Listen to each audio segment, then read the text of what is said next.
Hickox. Grab your cup of coffee or your tea, sit back, and let's chat about what is happening up in the stars above today, which is Tuesday, October 6th. Yay. It is not that bad of a day, right? Today's one of the quieter days of this particular week, so it gives us a chance to catch our breath, to sit back and enjoy life, perhaps, to work on some things that you've had to put off because you've been so busy with other things, maybe bringing some things into a balance and harmony as dictated to us by the Libran sun. And if not, then it is probably a day where you can just sort of recoup your energy, maybe following your mind into some new areas, some new training, some new kinds of education that you want. All in all, though, today seems to be a fairly decent day. We started out very early this morning and very late last night, if you were on the West Coast, with the moon moving out of the void and into the sign of Gemini. So today, tomorrow, and the next day, we have the energy of communication, of motion, of the mind, very activated. And the ruling planet for the sign is Mercury. And tomorrow we'll have a Mercury opposing Uranus that might cause some chaos in our minds. And while we have the moon in Gemini today, it might be a really good day to understand how Gemini works in your own chart by house and by where it is aligned with other planets in your chart. And let's dive in then and see what we can learn about the moon into Gemini. So literally today, the moon in Gemini only has one aspect that it is making that might charge up the atmosphere a bit, and that is to a square to the planet Venus. It's funny because this morning, as soon as I woke up, I sort of looked out the blind, and right out there was the planet Venus shining right there, nice and bright, although the fog has rolled in since I saw that. And then I walked to my front door, opened up the drape, looked outside, and there is the moon. And just to the right of the moon was Jupiter, kind of farther to the right than what I just would have said to you. But it was amazing. It's always so amazing to me to connect visually to the planets that I sit here and talk about every day.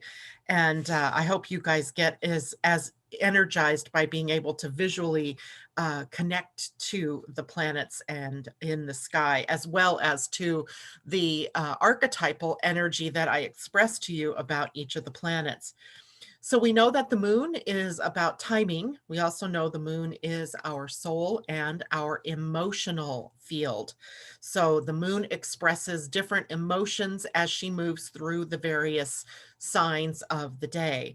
If we wanted to look a little bit deeper at the moon, we could also use human design and see how the moon is what gates, for example, that the moon is moving in or through on any given day. So for example, today the moon has moved into Gemini. So now I know there are going to be Gemini gates being opened up by the moon's progress. And if we look at that, the two Gemini gates today are the gate 20 and the gate 16. So if you look at your own human design chart, and as I suggest, everyone should have their human design chart and their astrology chart handy as we talk about these things in the morning so that you can quickly look and go, oh, look, I don't have gate 20 defined. I don't have gate 16 defined. So today they're going to be defined. And what does that bring to me? Does that gate 20 now connect with either gate 10 or gate 57 in my own personal chart? Does that gate 16 connect to the gate 48? Well, you know it does because the Earth is sitting at the gate 48 right now. So later in the day, all of us are going to have the channel from the spleen directly up to the throat. And that might be an expression of where one of two things. One, I totally get my mastery. I totally get that I'm speaking here on behalf of my soul. I'm doing work or service to the planet or to my fellow humans that is completely and totally within my wheelhouse, and I feel empowered to do that.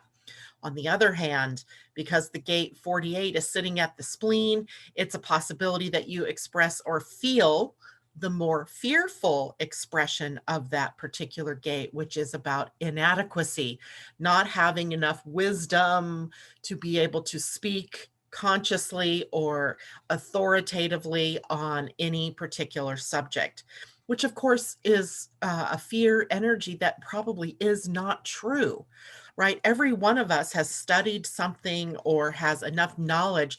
If there was no weight on you having to speak something, like there's no audience or there's no money involved, you could likely speak on a various number of topics to your friends or your family about something that's going on in your life.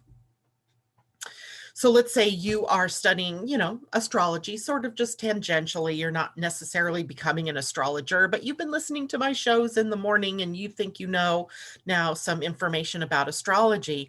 That would come naturally to you to share what you hear or what you know without thinking, oh, before I say that, I need to have credentials, right? I need to have those letters behind my name. I have to have umpteen books read. So remembering that we all hold a well of wisdom within us.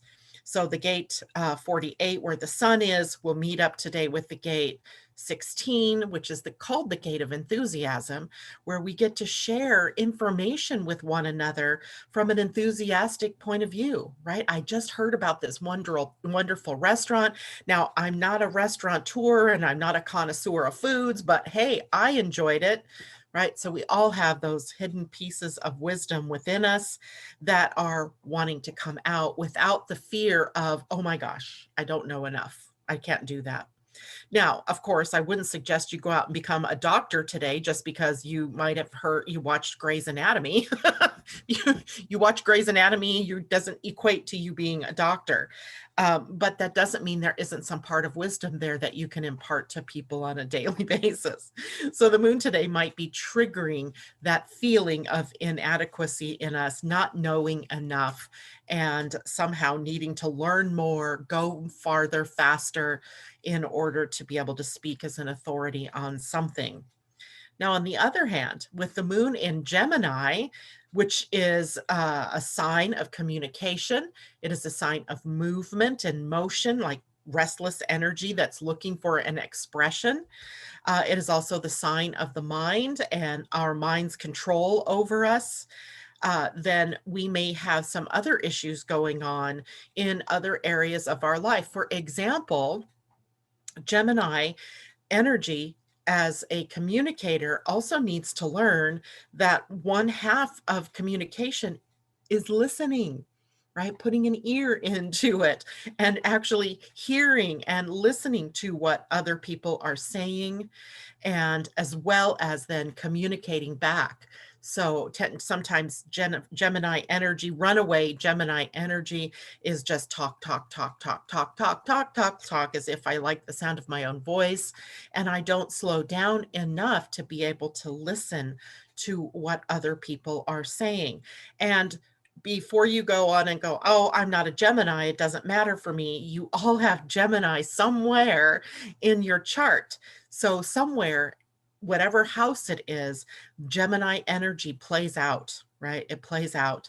So it might be in your ninth house of higher education, and maybe you are an expert in something and you really want to talk, talk, talk about it, but then you fail to hear the questions that people are asking you because maybe you're talking up here, but their knowledge is way down here and you need to come back a few steps to be able to meet up with them. Maybe it's in your 12th house, and what you're speaking about all the time is about your unconsciousness or coming from an unconsciousness. And you're not really hearing what other people are saying because you're so busy running it through your own filters, right? Your own filters of experience, of past lives, of fear, of limitation, and quickly coming back with words to counteract perhaps what the other person is saying. So the idea here is that the moon moving through the sign gives us the opportunity to express the high side of the energies, not just coming down on the low side of the energies, but it is our emotions that are often triggered by the moon that cause us to move outside of the high aspect of the energy and into the low aspect of the energy. So Gemini rules communication, speaking, writing, expressing one's self, or listening to others and then answering the questions, teaching, understanding. I also threw that one in there this morning. I think sometimes it is important for us to really understand what others are asking of us. It's real easy to think you know what the question is, but did you really hear what the question was, right? Are you really listening? Or are you jumping ahead? And Gemini has that tendency to jump ahead, to think they know what it is that the person is speaking to, but without listening fully, you may be wrong, right? So we have to learn to listen and then be able to speak appropriately. Gemini is a sign of learning. So, all about information, please. Information from the internet, which is ruled by Gemini. Information from books, also ruled by Gemini. So, it is finding the threads of information that match a curiosity that's come up within you. So maybe you're curious about what the sky is looking like. So you get your little app, your star map 3+D, and you'll look and you go, wow, that bright star out there isn't a star after all, it's a planet. And then you can visually connect with something. And now you've learned, right? You've followed your curiosity. And maybe your curiosity is taking you into a completely new subject, a completely new direction, right? It can do that as well. So following the pathways to learning, to education, but also then taking that information and maybe sharing it with others in a way that spreads information or education, right? So we're sharing information as well as gleaning information. So sharing is the part where we're speaking, and the education part is where we're learning. And then we take that and we share, and then we learn some more, maybe from the reaction of others and how they ask questions. And you're like, wow, I don't know the answer to that question. Let me go get that answer. So it is all about the sharing and the giving and the receiving of information, facts and figures, and all kinds of ideas being shared back and forth. The moon in Gemini also rules motion, motion as in transportation. Have you ever wondered why we throw transportation into the mix when there is a Mercury retrograde, why it is your car starts to have problems, or why airplanes are running later than usual, or trains aren't on time, or there's accidents with trains, planes, and automobiles? It's because they're all under the influence of the sign of Gemini, and Gemini's ruling planet is Mercury.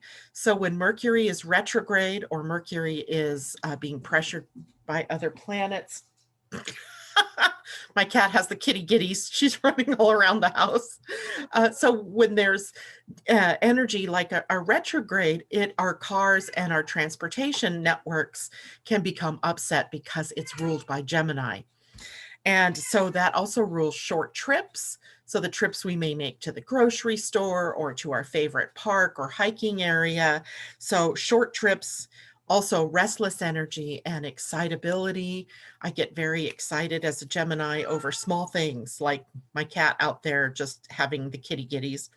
And that then becomes enthusiasm, which then becomes infective, right? Other people get caught up in your excitement, but they can also get caught up in your restlessness and your needing to always be moving. Notice I'm always moving. It seems like my hands, sometimes I slip my hands under my legs so that I won't talk with my hands. That doesn't last very long because I feel like I always need to have my hands ruled by Gemini to be able to talk or to articulate what it is that I mean, as if somehow moving gives me more insight into what is happening. It's just so funny.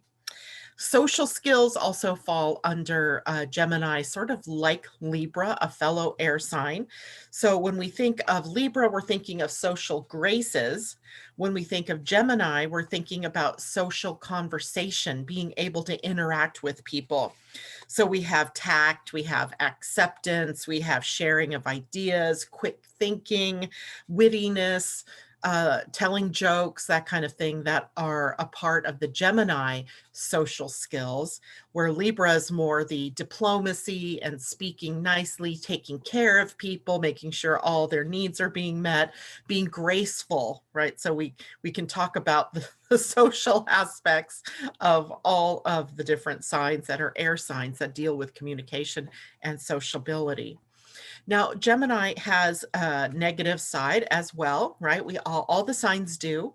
And the more negative energy or aspects in Gemini are about overthinking processes, having an overactive mind, and the inability to focus on one topic without getting caught up in scattered thinking. So we may be excessively questioning.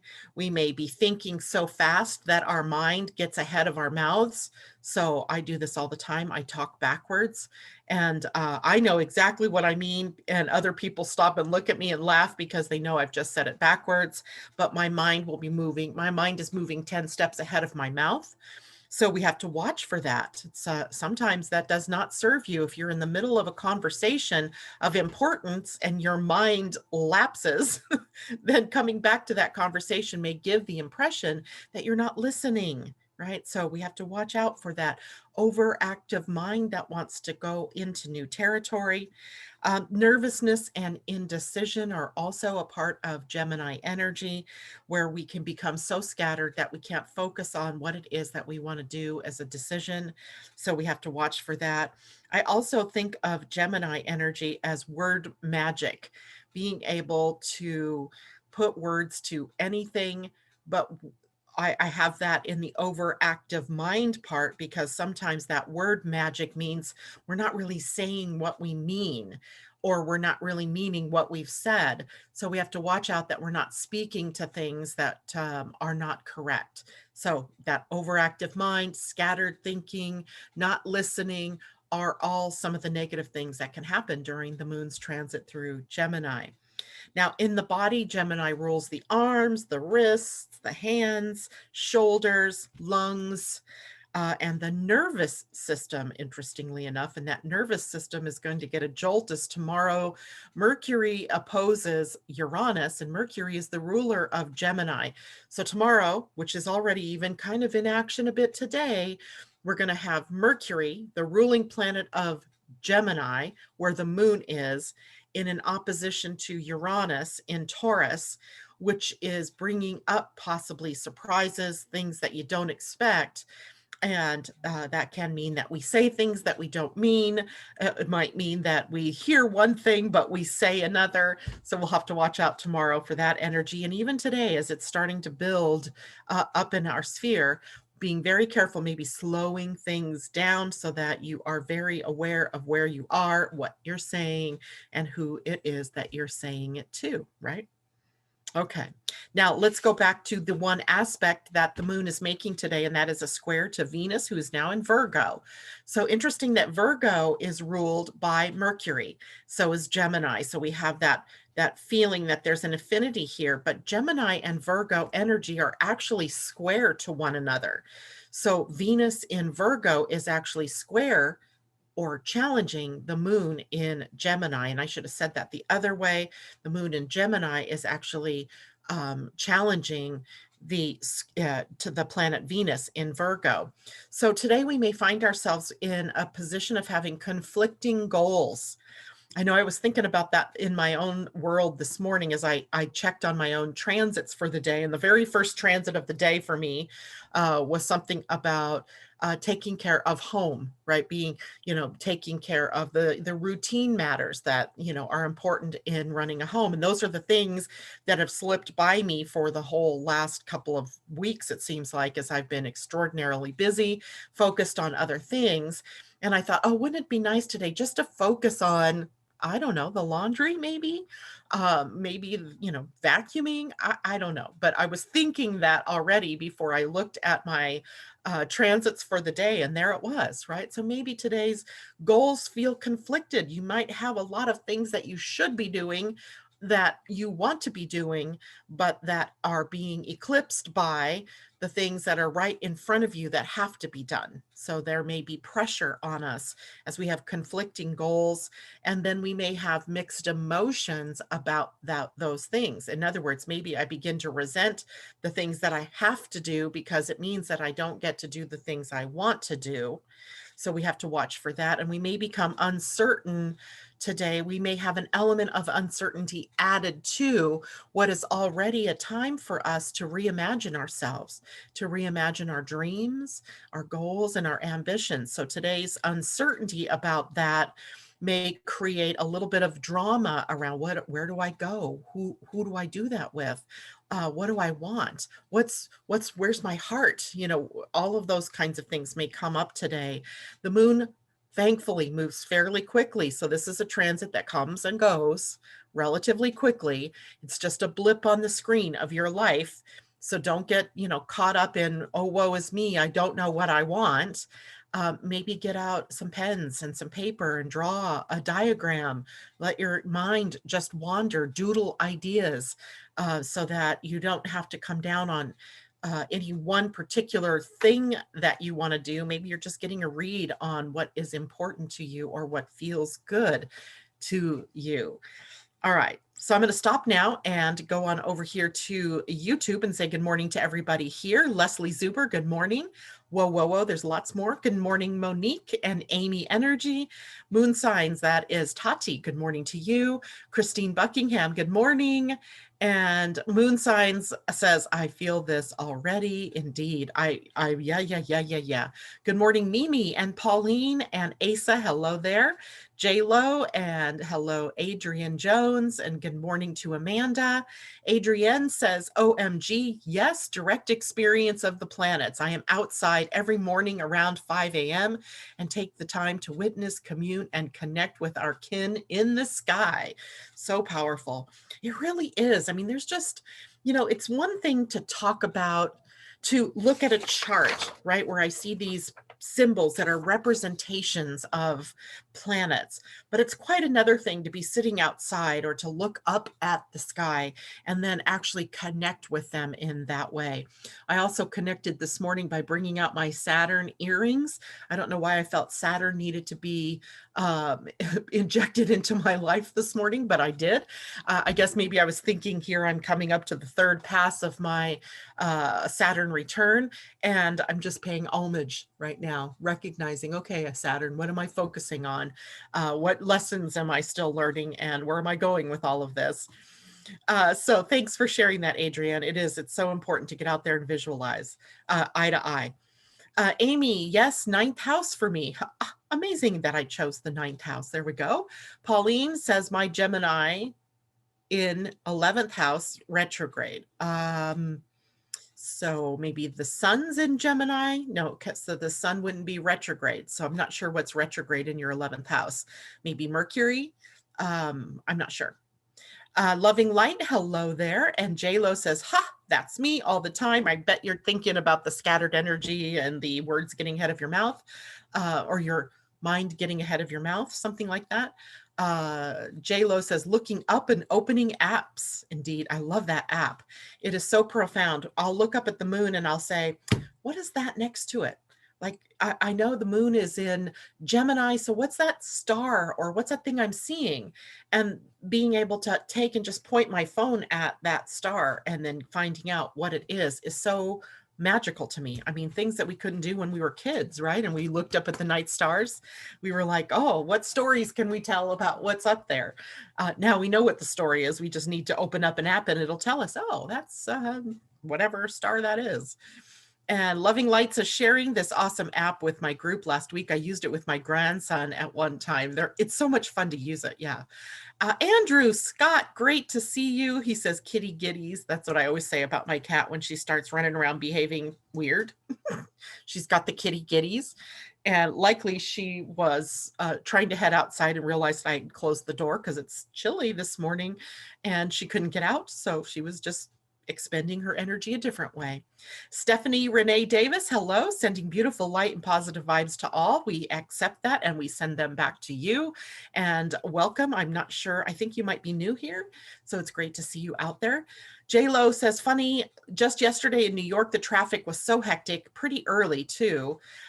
Exactly. And we might see more traffic jams when the moon is in Gemini, or we note for some reason there's more action on the roads, right? There might be more emergency vehicles, there might be more traffic or cars, people coming and going, because the energy in Gemini is very restless. And I think a lot of people pick that up and they translate it into, all right, I'm going to go get in the car and I'm going to go to the grocery store. I'm going to go run some errands. I'm going to dispel some of this energy because it's just pent up.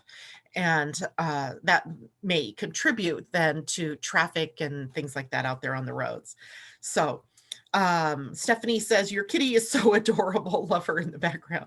Yeah, she's settled down now. She's there over my shoulder. Oops, maybe the wrong shoulder because she's over there. Leslie Zuber says, good morning, Astro family. J-Lo, OMG, no wonder sometimes I get the giggles out of nowhere. That's too funny. Courtney, good morning to you. She says, I have Venus, Mars, and Jupiter in Gemini. Lots of air here. I talk with my hands a lot. I did the wrong side. I'm seeing the lag in the YouTube. So now I just realized, yeah, anyway, funny. Okay, so Stephanie says, wow, so true for me with my Gemini rising. I'm always having scatterbrain issues and overactive thinking. Yeah, so you see how easy it is to get scattered or to get distracted by things that are going on in your environment. The moon in Gemini is just that. It's like there isn't something that goes by without you noticing it. And that noticing of something going on, like my cat in the background or me looking for which shoulder she's at, totally gets me off of the subject that I'm talking about. And that's how we all are probably going to be for the next couple of days, is there's so much news coming out, so many words coming at us, so many actions happening in that outer world, and we can become easily distracted by it all. I want to go back to Courtney, who says she had Venus, Mars, and Jupiter in Gemini. Lots of air here. So that definitely is a call for you to be using your voice, to be using your mind, to be teaching, to be very involved in sharing the values of speaking and listening with your children or with other people. And whatever it is that you do in your life, if there's a component of writing or speaking or education in it, then all of those planets are going to activate and support you in the doing of that. You didn't say what house that's in, but if you kind of, let me know what house that's in, we can equate it to the house as well. Okay, Sylvester, good morning to you. Sending so much love. Whoa, somehow it just passed on by where it jumped. That is so bizarre. There we go. Sending so much love and positive vibes. There we go. Somebody else is joining us new. Hello, I made it. Oh, it's Colleen. Hello, Colleen. It's great to see you. Amy Energy sending out love. Stephanie says, great suggestions for channeling those feelings. Thanks so much. Amy says, I wonder if today's a good day to get my hair done. I haven't done anything in a year and woke up feeling like I need to go today. You might wait just another... Let's see, today is the 6th. So wait maybe for the new moon on the 16th, which I just realized I set up an appointment to get my haircut on the 15th. That's the day before the new moon. What was I thinking? They just say, I don't know, get your haircut with the new moon because it's then going to grow. I don't know if that's true, but I know a lot of times people say these things and I believe that that's because they've had that experience. So Pauline, Mars in Gemini in retro, 11th house. Mars in Gemini. So you were born with Mars in Gemini in retrograde. So this period of time should be pretty good for you, Pauline. I bet maybe you're really getting some clarity. Maybe your mind is actually firing on all cylinders instead of going backwards over ground it's already been through. So perhaps you're really being able to see some real truths about direction, about where you're going. On the other hand, if you are falling into confusion, which is also a possibility, The 11th house is all about creating the dreams, right? The living from a vision, and maybe, doodling or reinventing yourself right now might be a good action that you can take. Andrew, the 9th of this month is a really good day for cut color this week in accordance with the moon. Okay, I want to know why that is, Andrew. That's the last quarter day, it looks like. The 9th, let me look on my little thing here, is Mars square Pluto. I don't know if that's such a good day, but the moon will be in Cancer. That's good for nurturing and taking care, self-care. So Andrew, I want to know what your thinking is. Tell me, tell me. J-Lo, my Gemini is first house and Venus happens to be there. My South Node and Ascendant, so pretty cool. I'm lucky to have a rising Gemini also. I think so. I have a daughter with a Gemini rising. She's a Taurus. She's a Taurus. So are you, J-Lo.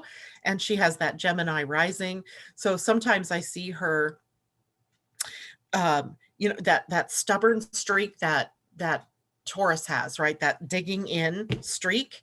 And then all of a sudden, she's been dug in with something. And then all of a sudden the next day she's like off in a new direction. And I'm left going, whoa, whiplash. What happened? I always forget she's got that Gemini rising and she's quick to move when she finally gets the nudge to move. Otherwise, she's the J-Lo Taurus. I don't know why I said that, but the Taurus energy J-Lo of staying in one place until something pushes into a new direction. Loanne, good morning. She says, a little late, was having my birthday breakfast with my husband. Well, happy birthday to you. I would sing, but I think I might hurt your ears. So let us just say, wishing you many happy returns, wishing you blessings in your upcoming year. And we love that you shared that with us. Everybody's now wishing you happy birthday. I love it. Allison, it's good to see you. We've missed you in the morning, or I have. It's funny because was it yesterday? Yeah, Monday. I knew somehow that Allison's voice was missing. So I made sure I drew a card for the collective because Allison, you're the one that always reminds me to do that. So I was channeling you yesterday. Asa, everybody's just telling you happy solar return, Loanne. I love it. J-Lo's so waiting for that. I'm a Libra moon. Woohoo. Amy says, thank you. Courtney, 9th house. Courtney, 9th house. So that is an education house, by the way. That is higher education. And so teaching from a higher perspective, teaching from an expansive view or an open-mindedness. So, or speaking from that, writing from that, all of those kinds of mind-oriented things around education. That's also a publishing house. The 9th house rules publishing. So in the 3rd house, we kind of write the book, right? That's the Gemini energy. We write the book. On the other side, we get the book published. So it takes, a higher perspective. So that's what, your 9th house planets are pulling you into growth and expansion. Pauline says, thanks for the suggestion. You're welcome. Amy, one of my best friends is a Taurus with a Gemini rising, and I think that is a great combo. It is. It does stir up the pot a bit for Taurians so that they're not quite so stuck. Can you imagine a Taurus sun and a Taurus rising, or a Taurus sun with an Aquarius rising? Or even a Scorpio rising? Those are signs that would feed into the fixed nature of that particular sign.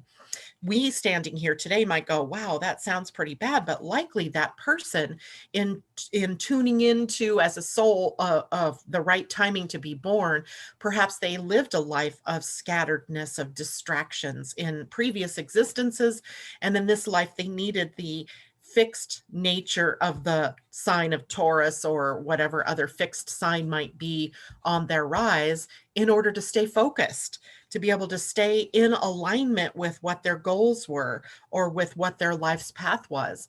So there are reasons why we would choose that, even though as I stand here going, wow, that's a difficult combo, but it might be very helpful to getting somebody on the right track, staying with something from maybe previous existences of being scattered or jumping from thing to thing. All right. Allison said, been so busy, missed you guys. Well, we've missed you too. Okay, Andrew, last quarter in Cancer on Friday, Venus Day, definitely a day. OG challenge plus test in life, but when it comes to beauty, excellent timing. I love it. Thank you for that. Allison D says, by the way, full moon is best for haircut because of the positive effects of the lunar rays stimulating its growth, making it more beautiful and strong. I love that. Okay, J-Lo. Okay, Allison, thank you for sharing that. Amy Energy, ooh, so much to think about with the ninth house. I have my Gemini stellium there and accidentally moved less than a mile from the U of A campus. Maybe I will end up enrolling. Wow, that's interesting, isn't it? Right? Like psychologically or on an unconscious level, what were you thinking? I could walk to school. I could get to school. I would say that's a great idea, Amy, for you to explore. Okay, so I'm actually able this morning to take the time to go through the comments because there is not much else to talk about, new anyway. I can talk about things that we've already talked about. And in fact, what I do want to do today is take us a little deeper into the sun at the gate 48, which is the gate of wisdom in its highest expression anyway, through the gene keys. It is wisdom. In quantum energy, in human design, the quantum level, of course, is also wisdom. It is a gate in the low expression of inadequacy. So we've been playing around with that. In the gift level, in the gene keys, it's resourcefulness. I love that as well. Resourcefulness. Oh, love it. All right, so here, let me see if I can read the story, if I can even see it. So the gate 48, the gift, resourcefulness, inadequacy, the shadow, and the siddhi is wisdom. So the way that we express that in the gene keys is that we're walking the path from inadequacy to wisdom via resourcefulness. It's almost like we take this idea that, yeah, we may be expressing the shadow energies at one point, but we're on a path, right? We're walking out of the shadow and toward the siddhi of wisdom. And along the way, we're discovering resourcefulness, right? That we have all that we need inside of us. All right. If we don't know how to handle emotional states with equanimity, integrity, and clarity, we never fully enter adulthood, but remain at some level children. That's profound. And here's the wisdom story. And by the way, this is from Rosie Aronson's book, The Wisdom Keeper's Inner Guidebook. It goes with a series of oracle cards, the faces, right? The face of resourcefulness. Right there, you see the owl on her forehead. We see, actually, is that a horseshoe? No, it is a dream catcher. There's a dream catcher. If you look closely, there are some feathers hanging there. So it's a dream catcher catching the wisdom and in resourcefulness. All right, so here's the wisdom story. And this is where the sun is sitting this week. My father was an idealistic young man who was willing to sacrifice his life for our country. He admired the bravery, cooperation, and loyalty he experienced during the war, almost as much as he hated the way he and his fellow soldiers were received after it ended. He felt dropped and forgotten by the very people for whom he gave everything, and manipulated by the government he had served with such devotion. By the time I was halfway through elementary school, he was a bitter, paranoid, and unscrupulous man. When he wasn't obsessing over conspiracy theories and spying on the government, he was unleashing his anger at me, constantly criticizing me for being undisciplined and unattractive. My mother was consumed with making ends meet, running the household, and keeping up appearances. All she wanted was for me to do well in school and look good so that the neighbors wouldn't notice what was happening behind closed doors. As my sense of unworthiness grew, I found myself glued to the television, watching soap operas filled with beautiful people and commercials that flaunted perfect women who were gorgeous, successful, and seductive all at once. In comparison, I felt unbearably bland. As I entered puberty, the pressure I felt to look, act, and perform well increased. I became obsessed with my appearance, grades, and getting into the best college. I couldn't sleep before tests. Desperate to fill the void in my belly and calm my nervous system, I binged and purged with food. It wasn't until I was in high school, thanks to a wonderful English teacher who encouraged me to write about my most private pain, that I came to understand how my life had been hijacked by a deep sense of inadequacy. My teacher didn't just see my suffering, she saw a depth, sensitivity, and wisdom in me I didn't even know was there. She kept pulling it out of me. I have her to thank for the way my life unfolded as I blossomed into a young woman, came to trust my inner knowing, and fell in love with earth based spirituality. Today, I sleep peacefully and have the great honor of facilitating emotionally and spiritually healing rites of passage for 7 to 14-year-olds. Every day, I am inspired and amazed by the inner resources of these kids. My gift to you: do not hide from the well of darkness within you, for there is light and boundless riches at the bottom of that well. You can find elegant solutions to all of life's challenges and just the right support when you need it most. But first, you must reassure your body that it is safe, even when you don't have all of the answers. Let the parents in you love and hold the child within, even in the presence of fear. Over time, you will spontaneously dive into the void and discover more warmth there than you ever expected. Trust your inner knowing, and the people around you will start dipping into your well and drawing out more resourcefulness and wisdom than you realize you had. You are far more adequate than you can possibly imagine. Here are some of the questions for contemplation. What is your relationship to fear? Do you tend to repress and avoid your fear, or do you tend to act it out or react to it? Where do you feel most inadequate? How does not feeling good enough impact your thoughts, feelings, and actions?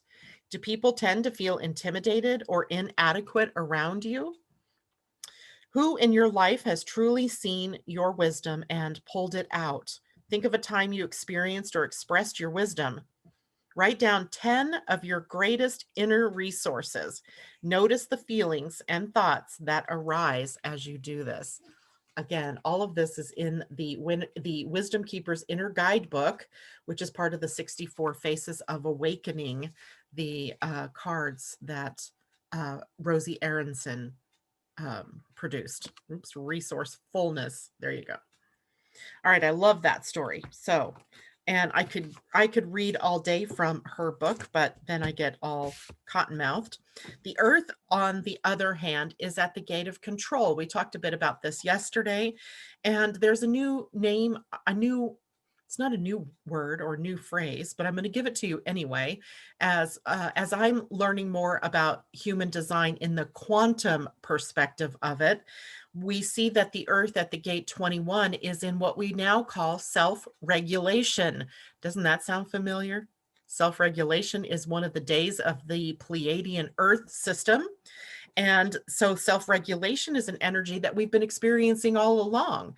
So the earth sitting at the gate 21, self-regulation, is all about our taking responsibility for ourselves, not having to have control over everything, not being controlled by other people or outer world circumstances, but self-regulating, right? You are always in the seat of power. Don't give it away. Mercury is sitting now for an extended period of time at the gate 44. A quantum look at that particular gate sees it is called truth. Truth now, as opposed to just being the gate of patterns. Now, there is truth in patterns, right? I can see how these two match up. Patterns being the way that we can sort of predict what might come next, right? We see a pattern. We remember that in the past, when we've seen this pattern, that XYZ happened. So that is where sometimes baggage comes into this particular gate, or the fear of the past repeating itself, because we're carrying this memory of a pattern. We've learned that if A plus B equals C, and now we're seeing A plus B, our prediction is that it's going to equal C. But is that necessarily true? Right? That's where the gate 44 comes in with truth. Let's say it does not equal that. It does not have to equal that. right? Because we are always in the moment able to change the pattern, right? If you see that a pattern is developing in your life, then you can break that pattern by going into truth, right? Living from truth. So Mercury, slowing down now, is spending a little bit more time at that particular gate. In fact, he will be there up until the 21st of this month. So we get some extra time to look at the patterns, the things that have been on wash, rinse, and repeat in our lives. And the wash and rinse don't necessarily have to lead to repeat. It can be, okay, I'm done. I'm done with this one, right? So we can tune into the places in our own lives where we are seeing a pattern building.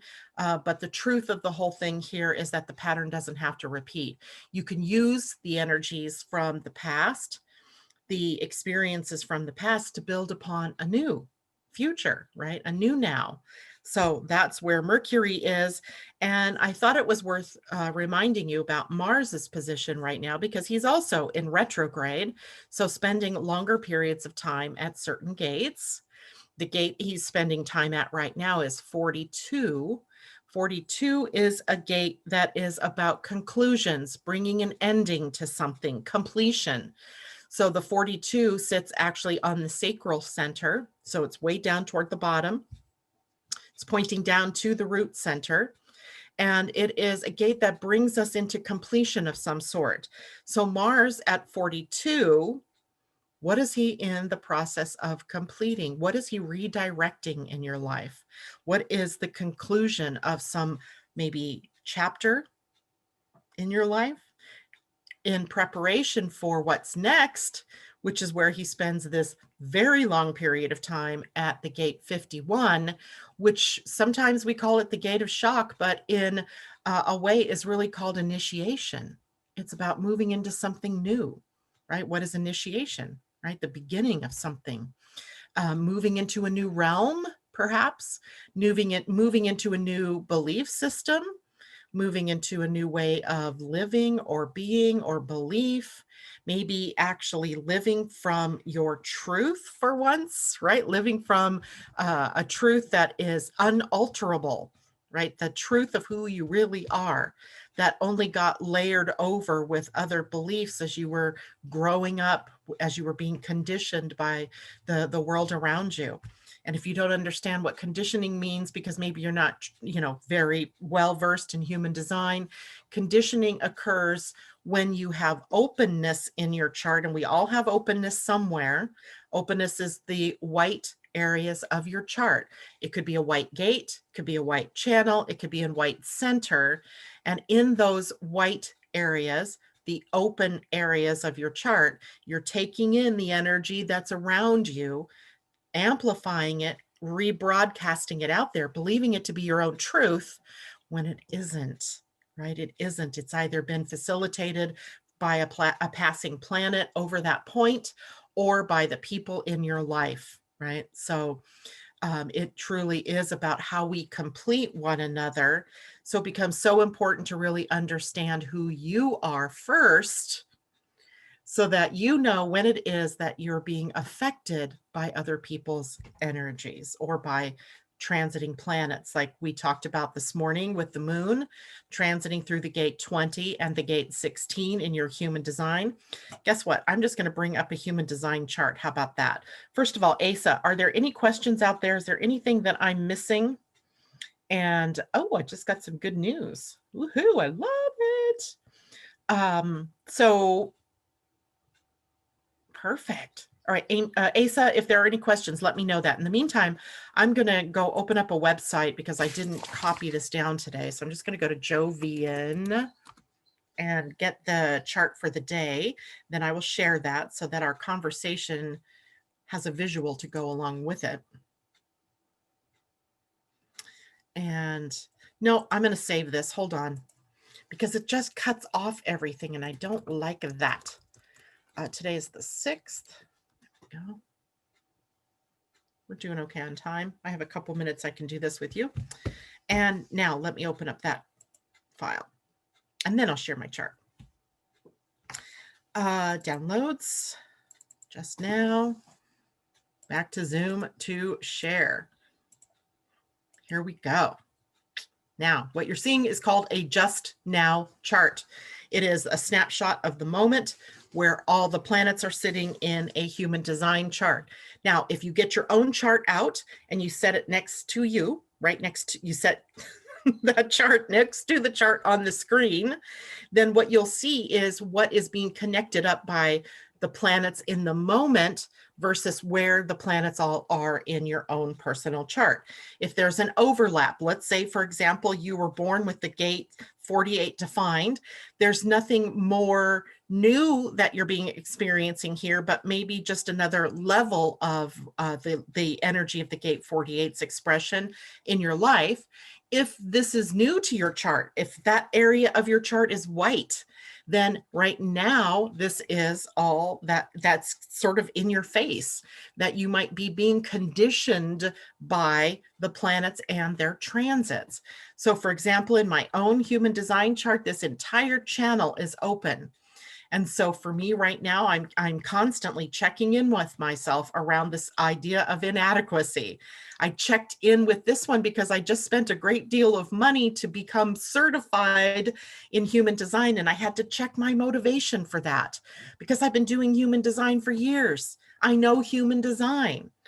Why would I need that certification? Is it because I don't feel adequate to be teaching it or to be doing readings for people because I don't have that certification?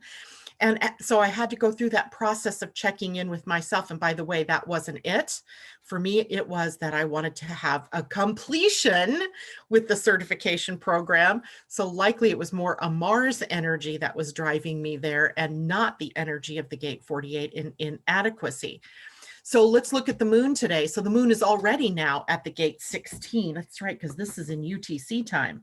So the gate 16 is already activated in the chart. So for every one of us right now, this entire channel is designed, is highlighted. So you may have been someone with a hanging gate 48, and now the 16 makes that whole channel of resourcefulness activated. You may be someone who had only the gate 16 hanging, and with the gate 48 in the sun, you now have that whole channel activated. If it was completely empty like mine was, then this whole channel for the time being is activated. So for today, the day, this moon gate here, which is a Gemini gate, may be about what are you thinking about? How enthusiastic are you about things? And from an enthusiasm, are you leaping from one concept to another, one idea to another? So we want to be aware of that effect on us today. And okay, great. So Ace is telling me nobody has any questions out there. So hopefully everybody's getting this. Let's take a look at the nodes, because the nodes also changed signs, changed gates, not signs. And they are now sitting at the gate 45. That's the north node right here. And then the south node is now at the gate 26. So there's a theme that's now developed and developing. Is it developed or is it developing? I would say it's more developing along the lines of integrity. So along with everything else that we've been dealing with, in terms of Mars retrograde, helping us to reimagine ourselves, with the fear at the gate 48 of what am I feeling inadequate about, we now have this energy of integrity added to the whole of the field of our energies. And if you do not have those, the gate 45 or the gate 26 defined naturally, then now it's suddenly a theme that's popping into your awareness. And it's always a theme if you've had those gates already defined. So always having to look at your integrity. But now suddenly all of us are looking at integrity. And it might even be in instances like here in the US where we have an election coming up, that integrity becomes one of the buzzwords around the election. Who has the most integrity? Who's living their most true, authentic self? Who is carrying the values of the people? So we have integrity as a theme for the long term, even including November with the election, as this theme doesn't change. I don't even think this theme changes through the end of the year. Let me just look at December real quickly. Yeah, this theme doesn't change until we get into 2021. So from now until the end of the year, it is all about different kinds of integrity. Your physical integrity, right? Your body and how strong your body is, which takes us into the health realm. Are you eating right, getting enough sleep, getting enough exercise, yada, yada, you know that drill. It is our mental integrity. Are we doing things that are keeping us interested? Are we checking our own thought processes and making sure that our thoughts are aligned with where we want to go? Do we have emotional integrity, right? EQ, emotional intelligence, even here. Are we reactionary or are we in response to the things that are being triggered within us? And then we also have the moral integrity. And I hate that word, but let's call it ethical integrity, right? Where are you being true to you?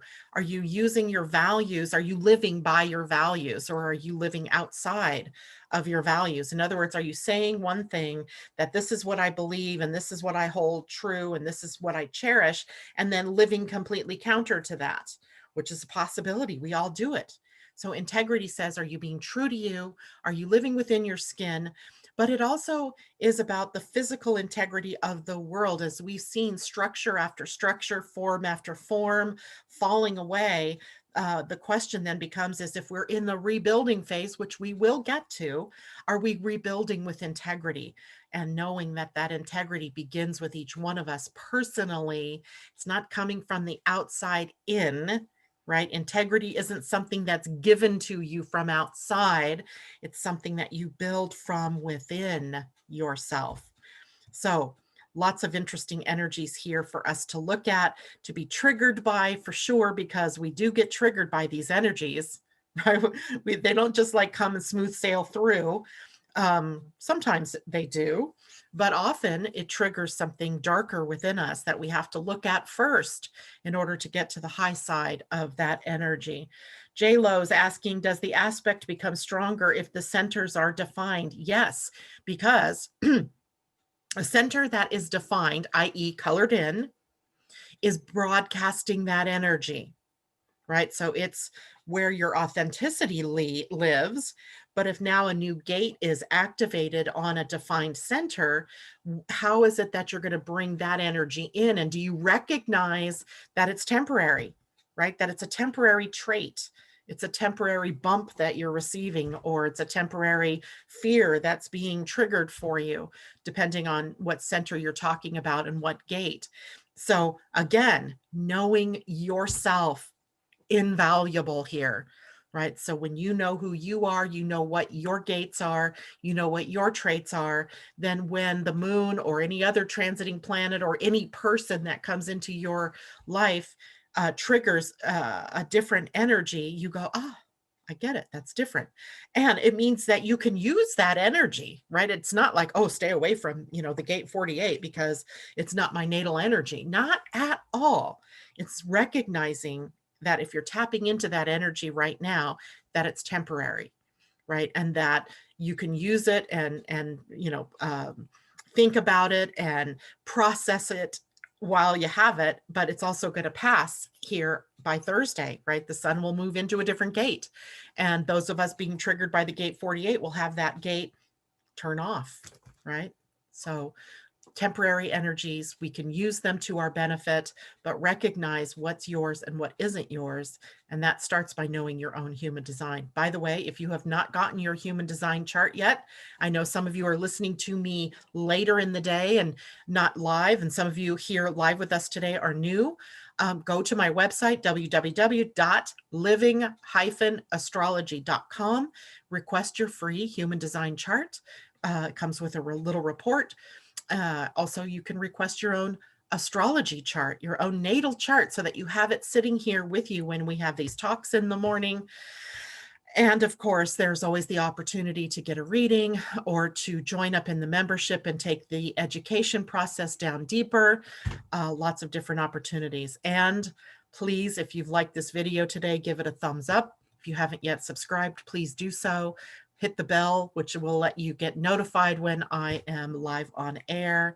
And I think that is it for me today. I'm going to head back right now quickly to YouTube, see if there are any other questions. Cheers to transformation and growth. I love it. Amy, transformation and growth. We're all doing this together. We are all in this together. J Lo says, how does that work with other gates we have that are hanging in that center? Do they also receive a blip, sort of a little pulse of the energy?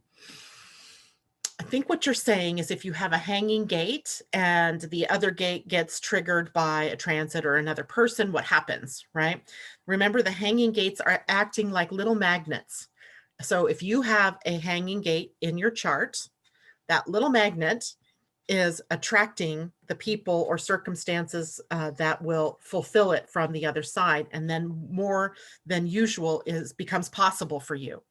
Now, transiting planets can also create a hanging gate, right? So that then something happens between you maybe and another person in your life, because now suddenly that transiting planet at the other gate gives you access to the complete channel. So it's a dynamic about quantum physics. Really, it's quantum.